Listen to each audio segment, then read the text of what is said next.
the people that you really, really, really want to help are probably not going to take it seriously. They're not actually going to even know that that is possible for them. So you're diminishing the vision of what's possible for someone when you put it such a low price on it. That is very well said.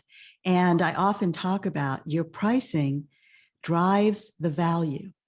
So we as humans, we equate low quality and low price and high quality and high price.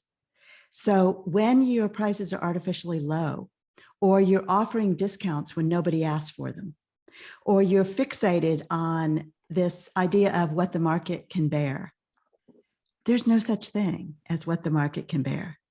So there's my belief is there's a price point for every buyer.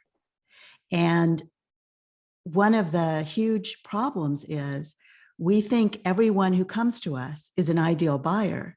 And if they're not, well, we could turn them into that, which is kind of like what happened when you were first dating, right? You think every partner that comes to you is the one. And if they're not the one, you can change them and turn them into that. Well, we bring that right into our businesses. And it's that same concept. Well, not every prospect that comes to you is your ideal buyer, and you're not going to turn them into one. So then it becomes a matter of defining and finding your ideal buyer. And I make a distinction between an ideal buyer and an ideal client, because an ideal client does not happen by accident. That happens when you find an ideal buyer and you take them on this journey to the point where they're ready to buy, they understand the value, they understand the kind of transformation that you provide, and they're ready to get started.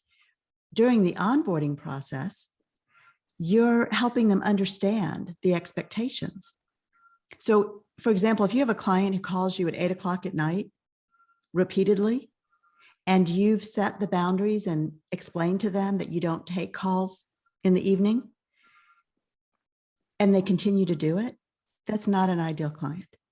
It is an opportunity for you to help them understand and to really enforce those boundaries. But as I said, an ideal client does not happen by accident. And your first job is to find an ideal buyer.